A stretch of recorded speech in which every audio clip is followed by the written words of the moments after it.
दोस्तों हम लोगों ने पिछले वीडियोस में देखा कि कैसे हम लोग फिबोनाची रिट्रेसमेंट का इस्तेमाल कर सकते हैं, कैसे आप बिल्कुल उसको प्रॉपर वे में ड्रॉ कर सकते हो। अगर आपने इस वीडियो का पार्ट 1 नहीं देखा है तो जस्ट इसका पिछला वीडियो ये है फिबोनाची रिट्रेसमेंट पार्ट 1। उसे मैंने आपको बिल्कुल डिटेल में बताया कि कैसे आप उस टूल का इस्तेमाल कर सकते हो। ठीक है, ये उस वीडियो का पार्ट 2 है। चलते हैं हमारे कंप्यूटर स्क्रीन पे और देखते हैं मिस्ट्री ऑफ फिबोनाची रिट्रेसमेंट। दोस्तों हम लोग यहाँ पे अपने कंप्यूटर स्क्रीन पे आ चुके हैं और जो प्लेटफॉर्म हम लोग यूज करने वाले हैं वो है धन का प्लेटफॉर्म, जो कि डायरेक्टली पार्टनरशिप किया हुआ है ट्रेडिंग व्यू के साथ। ठीक है, तो जो फीचर आपको ट्रेडिंग व्यू में देखने को मिल रहे थे यानी कि प्रो वाले, ठीक है, वो सब कुछ आपको फ्री में देखने को मिलेंगे धन के प्लेटफॉर्म में। ठीक है, यहाँ पे मैं जाता हूँ फटाफट से, इसका लिंक आपको हमारे वीडियो के डिस्क्रिप्शन बॉक्स में मिल जाएगा, वहाँ से डायरेक्टली इसको आप एक्सेस कर सकते हो। दोस्तों मैंने आप सभी के लिए यहाँ पे एक छोटा सा ड्राइंग किया है। ठीक है, मेरी ड्राइंग उतनी अच्छी नहीं है बट कोशिश करूँगा आपको चीज़ें समझाने के लिए। ठीक है, तो यहाँ पे आप देख सकते हो आपको क्या नज़र आ रहा है। तो हम लोगों ने पिछले वीडियो में देखा था कि अप ट्रेंड के अंदर हम लोग किस तरह से फिबोनाची रिट्रेसमेंट का इस्तेमाल कर सकते हैं। अब हम लोग सीखने वाले हैं कि कैसे हम लोग डाउन ट्रेंड के अंदर फिबोनाची रिट्रेसमेंट का यूज। दोस्तों उससे पहले छोटा सा कॉन्सेप्ट आपको मैं रिकॉल कराना चाहता हूँ जो कि मैंने पहले डिस्कस कर रखा है। तो आप देखो ये एक कैंडल है, ठीक है, ये एक कैंडल है, ये बेयरिश कैंडल है। कैसे पता चला? क्योंकि इसका जो क्लोज है वो यहाँ पे हुआ, जहाँ पे प्राइस ओपन हुआ था। यानी कि अगर 10 रुपये से प्राइस ओपन हुआ है और अगर 10 रुपये से नीचे क्लोज हुआ, ठीक है, तो हम लोग बोलेंगे कि इसमें सेलिंग प्रेशर ज़्यादा है और सेलर जो जीत चुके हैं। ठीक है, जैसे कि यहाँ पे आप देख सकते हो मार्केट ऊपर जा रहा होगा लेकिन ऊपर गया नहीं। ठीक है, उसने फिर से नीचे डाउन लगाया और यहाँ पे कहीं क्लोजिंग दे दी। यानी कि अपना ओपनिंग प्राइस से नीचे कोई कैंडल अगर क्लोज करता है तो हम लोग समझ सकते हैं कि वो एक बेयरिश कैंडल है। ठीक है, यहाँ तक कोई प्रॉब्लम नहीं होनी चाहिए। अब मैं आपको इसमें एक और चीज़ बता देता हूँ जो कि मैंने पाथ की बात की थी पिछले वीडियो में। पाथ बेसिकली होता क्या है, इस कैंडल का पाथ क्या है, जैसे कि मतलब इस कैंडल के अंदर चीज़ें कैसे चल रही है। ठीक है, यहाँ पे आप देखो, यहाँ पे मार्केट ओपन हुआ होगा, यहाँ पे ओपन हुआ, फिर एक हाई लगाया मार्केट। ठीक है, एक हाई लगाया, मान लेते हैं कि यहाँ पे 10 रुपये पे मार्केट ओपन हुएगी। मार्केट यहाँ से ऊपर जा रहा होगा 10, 11, 12, 13, 14, 15। ठीक है, मान लेते हैं 15 रुपये गए यहाँ पे 15 चला गया। फिर क्या हुआ, यहाँ पे सेलिंग प्रेशर लगा, सेलर्स आए, मार्केट को पुश किया, देन एक लो लगाया। अब वो लो मान लेते हैं कि ये 4 रुपये का लो था। ठीक है, ये 4 रुपये का लो हम लोग मान लेते हैं। और फिर क्या हुआ, फिर से यहाँ पे बाइंग प्रेशर आया क्योंकि जो लोग नहीं खरीद पाए थे इस स्टॉक को वो वापस से एंट्री करना चाहेंगे। तो उन लोगों की वजह से यहाँ पे मार्केट ऊपर जाता है और एक पर्टिकुलर टाइम के बाद कैंडल क्लोज हो जाती है। ठीक है, मैंने आपको अप ट्रेंड में समझाया था, आप यहाँ पे डाउन ट्रेंड में देख सकते हो कि चीजें किस तरह से काम करती है। अप ट्रेंड का कैंडल का पाथ किस तरह होता है एंड डाउन ट्रेंड का कैंडल का पाथ किस तरह से होता है। ठीक है, तो यहाँ पे मैं आपको बताता हूँ कि अब इसमें हम लोग कैसे फेव रिट्रेसमेंट का यूज कर सकते हैं। तो दोस्तों यहाँ पे आप देखो कैसे हम लोग करेंगे। सबसे पहले आप टूल पे क्लिक करना, देन यहाँ पे ये जो इसका लोअर हाई है, लोअर हाई से लोअर लो की तरफ हमें जाना है। ठीक है, हमारा रास्ता क्या रहेगा, लोअर हाई से लोअर लो की तरफ। हमारे अप ट्रेंड में क्या हो रहा था, हम क्या कर रहे थे, हायर लो से हायर हाई की तरफ जा रहे थे। तो अपोजिट करेंगे डाउन ट्रेंड में, हम लोअर हाई से लोअर लो की तरफ जाएंगे। ठीक है, कोई प्रॉब्लम नहीं है यहाँ पे। तो यहाँ पे देखो, यहाँ पे हम लोग इस पॉइंट पे कलेक्ट करेंगे, देन यहाँ से खींचेंगे। ठीक है, देखो, देन इसको आप राइट की तरफ एक्सटेंड कर दो। तो यहाँ पे क्या हुआ, हम लोगों ने यहाँ पे क्या किया, लोअर हाई से लोअर लो की तरफ नीचे आए। जो लास्ट वीक होगा, ठीक है, जो लास्ट वीक होगा कैंडल का, वहां पे हम लोगों ने फिबोनाची रिट्रेसमेंट का यूज किया है। ठीक है, तो देखो इसका मतलब क्या है, इसका साफ सीधा मतलब ये है दोस्तों कि मार्केट जब यहां से ऊपर जा रहा होगा, ठीक है, तो हमें इन दोनों पॉइंट पे रिजेक्शन देखने को मिलेगा। सबसे ज्यादा रिजेक्शन दोस्तों 50 एंड 60% के एरियाज में मिलता है। तो दोस्तों जब मार्केट ऊपर जाएगा तो यहाँ पे 50% के पास जब आएगा, फिर 60% के पास जब आएगा, 70% के पास जब आएगा, तो हमें एक रिजेक्शन देखने को मिलेगा। क्यों रिजेक्शन देखने को मिलेगा? क्योंकि कोई टोकन, ठीक है, अगर अपने एक्चुअल प्राइस से गिर जाता है, 50% गिर गया, 60% गिर गया, 70% गिर गया, ठीक है, तो वापस से जब ऊपर जाएगा तो जो लोग नहीं बेच पाए होंगे अपने स्टॉक्स को, वो सेल करना चाहेंगे। वो चाहेंगे बस एक बार यार, बस एक बार जहां पे मैंने लिया था प्राइस वहां पे आ जाए, या फिर एटलीस्ट जितने पे मैंने लिया था उससे थोड़ा सा नीचे भी रहेगा तो काम चला लूंगा, थोड़ा सा लॉस झेल सकता हूं मैं। तो इस तरह की प्रोबेबिलिटी होती है और लोग यहाँ पे सेल करना स्टार्ट करते हैं। तो इट काइंड ऑफ, ये जो लाइंस दिख रहा है ना आपको, ये काम करने लगते हैं एज ए रेजिस्टेंस की तरह, ठीक है। फिबोनाची रिट्रेसमेंट की जो लाइंस होती है दोस्तों, वो कुछ भी नहीं है, वो सपोर्ट और रेजिस्टेंस है। अगर आप अप ट्रेंड के लिए ड्रॉ कर रहे हो तो वहाँ पे आपको सपोर्ट की तरह काम करेगा, यानी कि मार्केट जब अपने हायर लो को मेंटेन करने के लिए आएगी तो वहाँ पे वो काम करेगा सपोर्ट की तरह, ठीक है। हमें बाउंस देखने को मिलेगा 50 एंड 60% के एरिया में। सेम इसी तरह से मार्केट अपने लोअर हाई को मेंटेन करने के लिए जा रही है, ठीक है। ये इसका लोअर हाई है और यहाँ पे मार्केट कहीं जाएगा, देन यहाँ से रिजेक्शन देखने को मिलेगा, ठीक है। इसका अगर प्राइस एक्शन में यहाँ पे बनाओ तो कुछ इस तरह का स्ट्रक्चर आपको देखने को मिलेगा, देखो, फिर यहाँ से रिजेक्शन देखने को मिलेगा। तो लेडीज एंड जेंटलमैन, अब मैं आप सभी को थोड़े से एडवांस लेवल पे चलता हूँ लेके, ठीक है। तो यहाँ पे आप देखो, यहाँ पे आपको क्या नजर आ रहा है। तो आप यहाँ पे जब देखोगे तो आपको साफ साफ नजर आएगा ये एक डाउन ट्रेंड है। क्यों? क्योंकि इसका lower high and lower low, lower high and lower लो, ये स्ट्रक्चर अपना मेंटेन कर रहा है। दोस्तों अब आपको बताते हैं कि यहाँ पे फिब कैसे ड्रॉ करना है। सिंपल सा आपको फिब वाले टूल पे क्लिक करना है, देन यहाँ पे लोअर हाई से लोअर लो की तरफ हमें जाना है और इसे राइट साइड पे एक्सटेंड कर देना है, ठीक है। जैसे इसको आप एक्सटेंड कर देते हो तो ये क्या बताएगा कि यानी कि अगली बार जब प्राइस यहाँ से बाउंस करे तो हमें 50 एंड 60% पे रिजेक्शन मिलना चाहिए, हमें 50 एंड 60% पे रिजेक्शन मिलना चाहिए।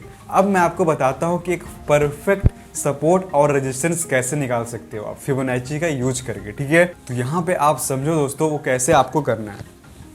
दोस्तों अब बात करते हैं कि आप एक परफेक्ट रेजिस्टेंस कैसे निकाल सकते हो ताकि आप शॉर्ट कर सको, ठीक है। तो यहाँ पे मैं आपको समझाता हूँ।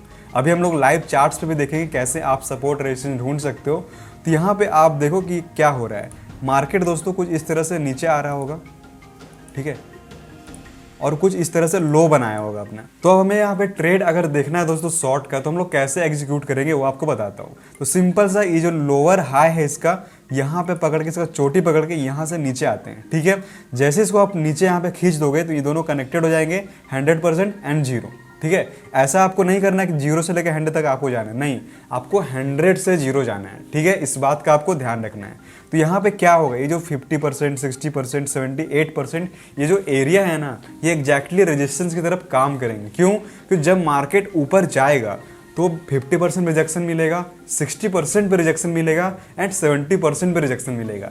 तो हमें ट्रेड कैसे करना है, अब आपको बताता हूँ कि हम इसमें ट्रेड कैसे करना है। तो सिंपल सा है दोस्तों, मार्केट जब ऊपर जाए, ठीक है, अपना लोअर हाई को मेंटेन करने के लिए, अपना लोअर हाई का जो स्ट्रक्चर है जो कि डाउन ट्रेंड में ऑलरेडी मार्केट, तो हमें क्या उस स्ट्रक्चर को मेंटेन होते हुए देखना है, ठीक है। सिंपल सी बात है यार, कोई भी स्ट्रक्चर मेंटेन करने के लिए lower highs and lower low का स्ट्रक्चर बनना चाहिए, तभी हम लोग मानेंगे कि मार्केट जो अपना वो डाउन ट्रेंड के अंदर है। तो जब 50 एंड 60% के पास प्राइस जाएगा तो हमें कुछ भी नहीं करना है, हमें बस वेट करना है कि एक लास्ट बार मार्केट इसको तोड़कर ऊपर निकल जाए, ठीक है। ये जो 50 से 60% का एरिया है इसको तोड़कर ऊपर निकल जाए और चला जाए अपने 78% के एरिया में, चला जाए अपने 78% के एरिया में, ठीक है। तो ये बता दे रहा है दोस्तों कि मार्केट यहाँ से रिवर्स करेगा। जब भी इस एरिया के पास प्राइस जाएगा ना, तो यहाँ पे बड़े बड़े विक्स दिखेंगे जो कि बहुत ही भयंकर बेरिश प्रेशर दिखा रहा होगा कि मार्केट में सेलिंग प्रेशर बढ़ चुकी है। जब हम लोग सप्लाई एंड डिमांड पढ़ेंगे, स्मार्ट मनी कॉन्सेप्ट पढ़ेंगे, तो आपको इन चीज़ों को समझना और भी ज़्यादा आसान हो जाएगा और चीज़ों को आप क्विकली आइडेंटिफाई कर पाओगे। तो यहाँ पे जब मार्केट 78% को टच करेगा ना, तो वहाँ पे जब लंबे लंबे विक्स बनेंगे तो आपको मार्केट में एंट्री लेना है। वहाँ पे कुछ थोड़ा सा रिवर्सल कैंडल्स आपको देखने हैं जो कि मैंने अपने कैंडल 6 वाले वीडियोस में डिस्कस कर रखा है। तो वहाँ पे आपको वो चीज़ें देखनी है ताकि आप बेरिश कैंडल 6 पैटर्न फाइंड कर पाओ और अपना ट्रेड एग्जीक्यूट कर पाओ। मान लेते हैं कि आपने कोई ट्रेड यहाँ पे एग्जीक्यूट कर दिया, तो आपका स्टॉप लॉस क्या होगा? तो सिंपल से दोस्तों, आपका स्टॉप लॉस जो है वो कहीं यहाँ पे होगा। क्यों? क्योंकि इसका प्रीवियस लोअर हाई का स्ट्रक्चर जब तक मेंटेन हो रहा है तभी तक मार्केट डाउन ट्रेंड के अंदर रहेगा और हो सकता है कि इसको तोड़ के ऊपर निकल जाए और कुछ इस तरह का स्ट्रक्चर फिर से मेंटेन कर दे। तो ये क्या बता देगा कि जो प्रीवियस स्ट्रक्चर था मार्केट का, डाउन ट्रेंड जो चल रही थी, वो अब डाउन ट्रेंड नहीं रहा, वो डाउन ट्रेंड टूट चुका है और मार्केट एक नया स्ट्रक्चर बना रहा है। मार्केट अब नए अप ट्रेंड की ओर जा रहा है जो कि higher highs and higher low का स्ट्रक्चर मेंटेन करेगा। तो आपको शॉर्ट का ट्रेड लेना है दोस्तों, तो सिंपल सा आप यहाँ पे शॉर्ट देखोगे, कोई बेरिश कैंडलस्टिक्स पैटर्न आपको दिखेंगे। जो भी मैंने आपको 5-6 कैंडलस्टिक्स पैटर्न बताए हैं उन सबका इस्तेमाल करके आपको यहाँ पे शॉर्ट का ट्रेड एग्जीक्यूट करना है और आपका स्टॉप लॉस रहेगा इस जस्ट लोअर हाई के ऊपर।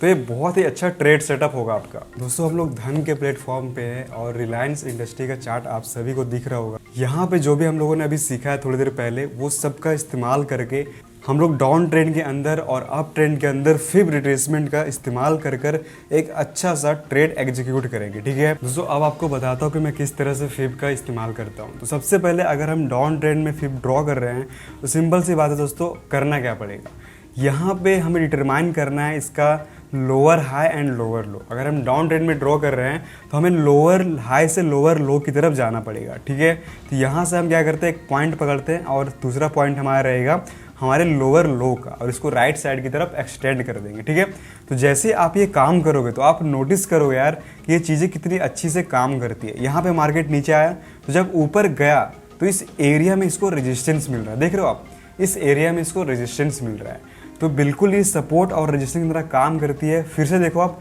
मार्केट फिर से ऊपर जाने की कोशिश कर रहा था लेकिन इसको रेजिस्टेंस कहाँ पे मिला, 50 से 60% के एरिया में। ठीक है, तो इस तरह से चीज़ों को आप ड्रॉ करोगे। जब जैसे जैसे आप चीज़ों को प्रैक्टिस करोगे, आपका एक्सपीरियंस है वो ट्रेडिंग के सेक्टर में और बढ़ता चला जाएगा और आप एक अच्छे खासे सफल ट्रेडर बन पाओगे।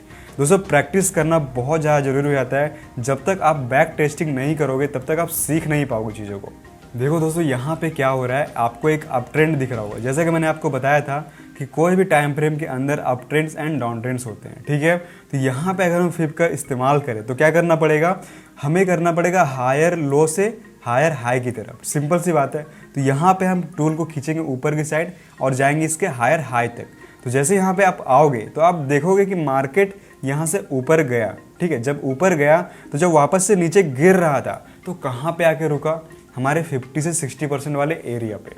आप इस चीज़ को समझ पा रहे हो कितना ज़्यादा इंपॉर्टेंट हो जाता है अगर आप फिब को इस्तेमाल कर रहे हो तो अब बारी आती है यार कि हम फिब को इस्तेमाल तो कर रहे हैं लेकिन यार इसको ट्रेड कैसे करें, अपने डेली लाइफ में इसको इंक्लूड कर अपने ट्रेडिंग सेटअप में कैसे इसको हम इंक्लूड करें। ठीक है दोस्तों, अभी मैं आपको एक छोटा सा हिंट देता हूं कि कैसे आप चीज़ों को करोगे, बाकी हमारे आने वाले वीडियोस में आपको बताया जाएगा। ठीक है, तो यहाँ पे आपको करना क्या है, मान लेते हैं कि हमें कोई लॉन्ग का ट्रेड लेना है। ठीक है, तो यहाँ पे हम क्या करेंगे दोस्तों, हमें एक सेटअप पता चलेगा कि मार्केट एक नीचे गया यहाँ से फिर ऊपर गया। ठीक है, तो अब हम क्या करेंगे, जब इस तरह से रिजेक्ट हो रहा होगा, ठीक है, जब इस तरह से रिजेक्ट हो रहा होगा तो उस टाइम पे आपको करना ये है कि यहाँ से यहाँ तक एक फिब ड्रॉ करना है। ये जो इसका हायर लो है और यहाँ पे इसका हायर हाई, ठीक है, यहाँ से आपको एक फिब ड्रॉ करना है। तो जैसे इसको आप ड्रॉ कर लेते हो तो मार्केट जब यहाँ से ऊपर जा रहा है ना, देखो आप ऊपर गया तो जब नीचे आया तो ये जो 50 से 60% वाला जो एरिया है यहाँ पे प्राइस होल्ड किया। ठीक है दोस्तों, आपको एक बहुत ही ज़्यादा प्रैक्टिकल एग्जांपल मैं देने वाला हूँ कि किस तरह से मार्केट में आपको चीज़ों को ढूंढना है और ट्रेड करना है। तो जब यहाँ पे आप देखोगे तो यहाँ से मार्केट एक अप ट्रेंड में था। ठीक है, अपना स्ट्रक्चर मेंटेन कर रहा था, बहुत ही अच्छे तरीके से अपना स्ट्रक्चर मेंटेन कर रहा था।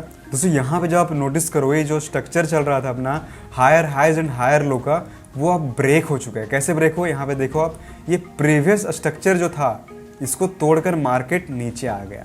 ठीक है, इसको तोड़कर मार्केट नीचे आ गया। तो अब आपको यहाँ पे ट्रेड कैसे लेना है वो आपको बताता हूँ। ठीक है, बहुत ही सिंपल दोस्तों, बहुत ही ज़्यादा सिंपल है। सिंपल सा आपको यहाँ पे क्या करना है, ये जो इसका लास्ट टाइम ये जो लोअर हाई है, ठीक है, ये जो इसका लोअर हाई है जो कि फेल हो गया नया हायर हाई बनाने में। ठीक है, अगर कोई मार्केट में चीज़ें चल रही है और वो फेल हो जाए अपना नया हायर हाई बनाने में तो वहाँ से मार्केट रिजेक्ट होगा और वहाँ से एक लोअर हाई लोअर लो का स्ट्रक्चर मेंटेन होकर मार्केट एक डाउन ट्रेंड के अंदर चला आएगा। तो आपको करना क्या है, इसका जो लोअर हाई है और लोअर लो, अभी सोचो ये सब चीज़ें यहाँ पे नहीं है। जब लाइव मार्केट में आप ट्रेड कर रहे होगे तो ये सब चीज़ें आपको नहीं दिखेंगी। ठीक है, तो यहाँ से आपको सिंपल सा एक फिब एरिया खींचना है और ये जो इसका लोअर लो है वहाँ से आपको इसको एक्सटेंड कर देना है। देखो दोस्तों यहाँ पे क्या हुआ, मार्केट यहाँ से नीचे तो आया लेकिन जब बाउंस किया तो कहाँ से बाउंस हुआ दोस्तों, देख रहे हो, यहाँ पे आया, बाउंस किया और यहाँ से फिर बहुत ही बड़ा सेलिंग प्रेशर आया और मार्केट यहाँ से नीचे। तो आप देख सकते हो किस तरह से हम लोग यहाँ पे अपना ट्रेड को एग्जीक्यूट कर कर एक अच्छा खासा शॉर्ट अपॉर्चुनिटी बना सकते हैं। ठीक है, तो यहाँ पे आप कुछ लोग बोलेंगे स्टॉप लॉस कहाँ पे लगेगा, तो एक प्रॉपर स्टॉप लॉस होता है दोस्तों, ये जहाँ से मार्केट लोअर हाई बनाया है अपना। ठीक है, जहाँ पे मार्केट लोअर हाई बनाया है जस्ट उसके ऊपर लगाना है। ठीक है, अब कुछ लोग बोलेंगे यार इतना बड़ा स्टॉप लॉस, तो मेरे भाई एक बात बताओ, क्या आप लोग अपना स्टॉप लॉस हिट करने के लगाते हो? तो क्या बोलोगे आप बताओ, क्या आप चाहते हो कि आपका स्टॉप लॉस हिट हो जाए? तो आंसर है नहीं, आप लोग नहीं चाहते यार कि आपका स्टॉप लॉस हिट हो जाए। अब कई लोग क्या माइंड में स्टॉप लॉस लगाते हैं, वो सोचते हैं कि जैसे ही इसके ऊपर आएगा प्राइस मैं फटाफट से निकल जाऊंगा, लेकिन वो ट्रेड को एग्जीक्यूट तो कर देते हैं लेकिन अपना स्टॉप लॉस एग्जीक्यूट नहीं कर पाते हैं। इसीलिए कभी भी आपको स्टॉप लॉस जो है वो माइंड में नहीं लगाना है, जहाँ पे एग्जैक्ट स्टॉप लॉस बन रहा है वहीं पे आपको लगाना है। ये नहीं कि आपका इतना लॉस होगा तो आप मार्केट से निकल जाओगे, नहीं, आपको सारा कैलकुलेशन इस तरह से करना है कि आप जितना लॉस चाह रहे हो उतना ही आपका लॉस हो। ठीक है, और एक प्रॉपर स्टॉप लॉस भी सेट हो जाए। कैसे चीज़ों को लगाना है, कैसे क्या करना है, हमारे आने वाले वीडियोस में आप सब कुछ देखोगे। दोस्तों उम्मीद है आपको मेरे द्वारा दी गई जानकारी पसंद आया होगा। अगर इस वीडियो पे 110 लाइक्स आ जाते हैं तो मैं आप सभी के लिए एक बहुत ही अच्छा ट्रेडिंग सिस्टम लेकर आऊँगा, जिससे आप सबको ट्रेड कर कर बहुत ही ज़्यादा मज़ा आएगा। ठीक है, मैं मिलता हूँ आपसे इसके नेक्स्ट वीडियो में, तब तक के लिए बाय।